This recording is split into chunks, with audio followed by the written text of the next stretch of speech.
Hi peeps. Well, I'm starting to pack up all my gear after 15 months on the road, and I thought I'd just make this video looking at some of the stuff that I've actually accumulated and still got. So in this room, actually not a lot's changed.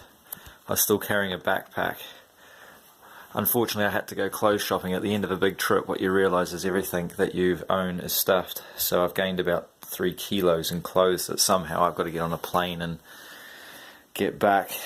People are always kind and give you bags and stuff, but for the most part actually the kit that I brought with me is pretty much still the same. I'm still carrying these little dry bags which carry most of my gear. Chili bag and stuff like that, and flask is still with me, although not really needed now. Sleeping bag liner that I've had remade in cotton in Mongolia, and pillowcases and stuff like that have still survived the journey, which is quite nice. Apart from the razors, medical documents after I ended up in hospital in Singapore, which need to be carried with me. From here I'll move outside and have a look at the what's left in my pannier bags. So there's the old pannier bags that have the Ortberg pannier bags that have stood up to the journey pretty well over the last 15 months. There's nothing really physically wrong with them. Done a few patches, and one of them I think's got where the train guys dragged it through a platform, but that was alright. Yeah, there's a bit of a repair there where there's a few holes, but that sort of tent patch fixer glue stuff that they sell in most outdoor shops has pretty much fixed that problem.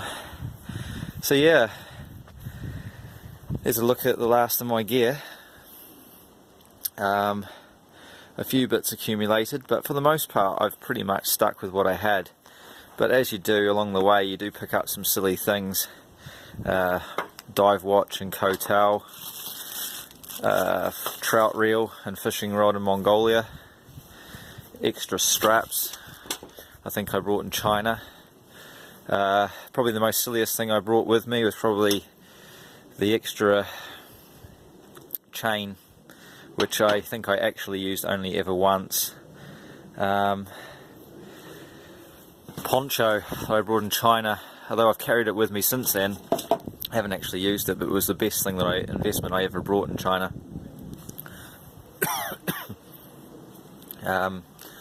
Tools, I don't think I've lost any tools. If anything, I've probably gained a couple.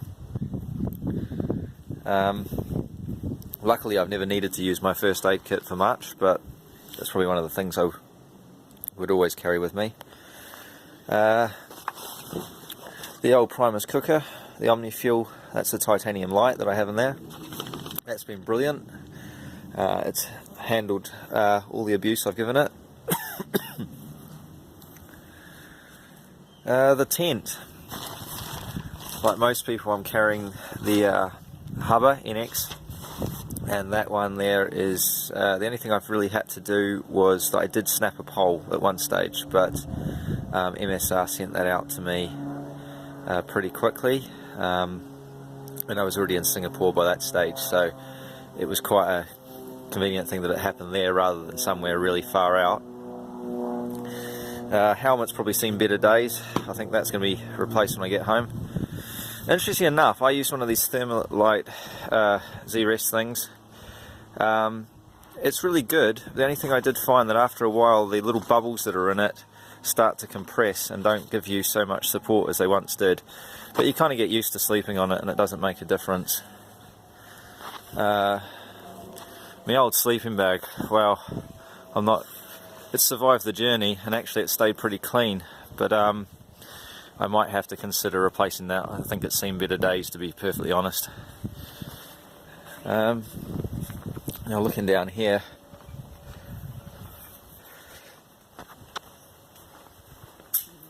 well, the bike, nothing much has changed. Only I've replaced a few bits on it, but nothing really broke along this trip or anything.